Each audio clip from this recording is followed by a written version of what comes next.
I pledge allegiance to the flag of the United States of America and to the republic for which it stands, one nation, under God, indivisible, with liberty and justice for all.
Consideration.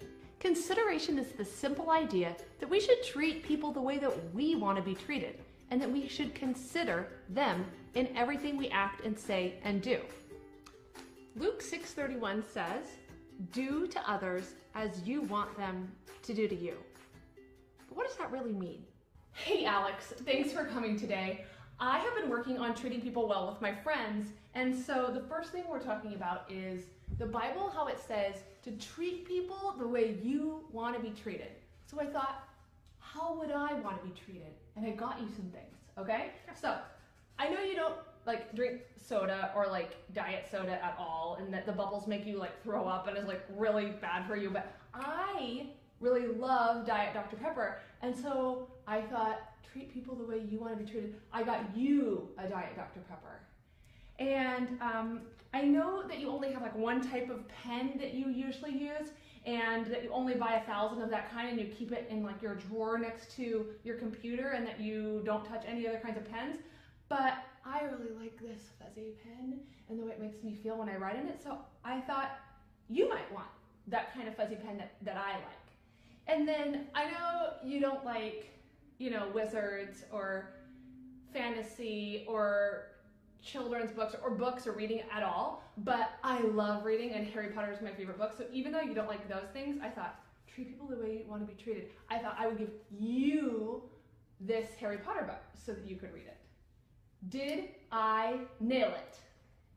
You know, Kathleen, you tried really hard, and that's really important, and I'm thankful that you got me all these things, but I think when the Bible says to treat people how you want to be treated, kind of means to think about the things that they might like to have, not just the things that you'd like to have.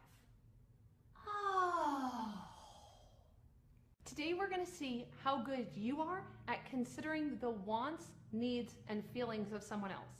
To do that, you're going to need 2 pieces of paper. First, take your first piece of paper. You're going to draw or write on a piece of paper, based on your observations of someone in your house, what you think they want, what you think they need, and what you think they're feeling. And then you're going to do a little research for yourself.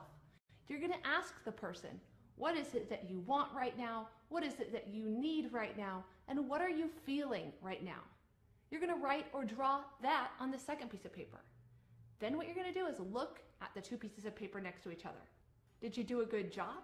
Are you good at guessing what people are wanting, needing, and feeling? Because if not, and you want to grow in your consideration, that's something that you can work on.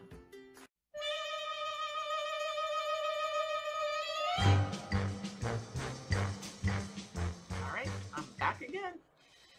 Today's devotion lesson is titled, How Can That Attitude Grow?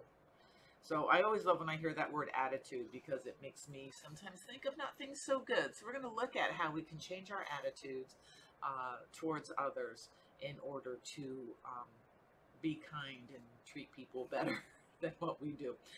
So changing an attitude can be daunting, It can be hard work, but if you take things one step at a time, you can see that it's pretty simple to do that. So you just have to want to do it.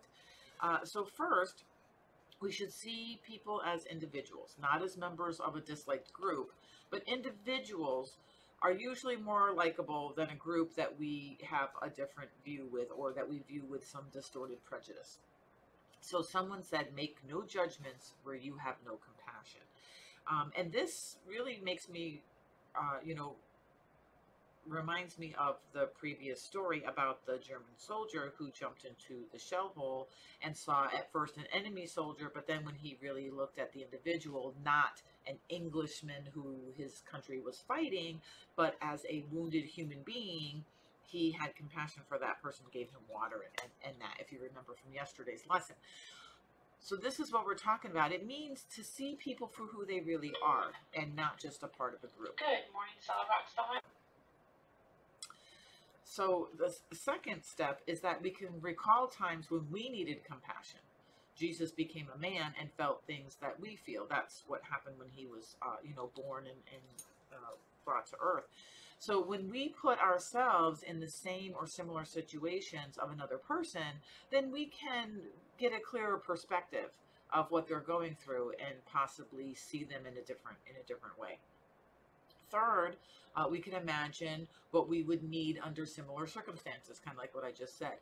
Then we can apply the golden rule. Abraham Lincoln said, he has the right to criticize who has the heart to help. So you can't really talk bad about somebody if you're not willing to, step up and help them and do that. So this goes right along with step 2. You want to walk in someone else's shoes. You want to see things from their perspective and then help them as you see fit. Okay. And then fourth, we cannot expect too much at once. Okay. Sometimes olive branches are knocked from our hands the first time we extend them. But if we pick them up, shake off the dust, extend them again with a smile, they may be taken. So don't give up if your kindness or your help is rejected at first, because sometimes people have others have their own prejudices and their own perspectives the same way we do, and so might not trust your offer of help or compassion or kindness at first. So Albert Schweitzer, who lived from 1875 to 1965, wrote, "Constant kindness can accomplish much. As the sun makes ice melt, kindness causes misunderstanding, mistrust, and hostility to evaporate." And I know I've said to some of you, and I know I've said to my own children many, many times, kill them with kindness. Sometimes people don't respond to your kindness right away, but you want to just continue to give it so eventually they realize that you are that person. That's your true self. You are kind and you are there to help them. Okay. And then finally, we can remember that we will one day be judged according to how we have helped others. William Penn wrote, "If there's any kindness I can show or any good thing I can do to any fellow being, let me do it now and not deter or neglect it, as I shall not pass this way again." So we want to make sure that we're doing that and that we are taking those opportunities to show kindness when we can. So what are we going to do today, folks? We are going to be better today than we were yesterday.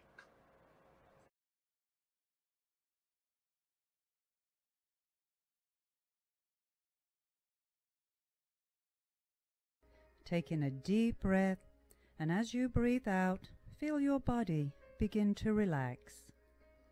Now imagine that you are sitting in a beautiful garden. There is no one else around to bother or disturb you. It's your special place. It's a lovely day, blue sky, soft breeze, warm but comfortable. You feel so peaceful and relaxed in this beautiful garden. And you look down to your left and you see in the grass there are flowers, deep red, bright orange blossoms, just so beautiful, so colorful. And there are bushes around you with yellow flowers that look like bells. And there are blue and lavender flowers in bushes and in the grass all around you. There are trees, beautiful trees full of blossoms of white and pink, full green beautiful trees, and you feel so peaceful, calm and relaxed. This beautiful garden all around you, and there is the fragrance of nature on the breeze. You feel comfortable and calm. You can hear the birds in the trees, the sound of the breeze rustling the leaves. And all around you is peace and tranquility. And you feel calm and centered. And when you are ready, you will take a deep breath, and as you breathe out, just have a gentle stretch, whatever feels comfortable for you right now. Just like a cat waking up in the morning.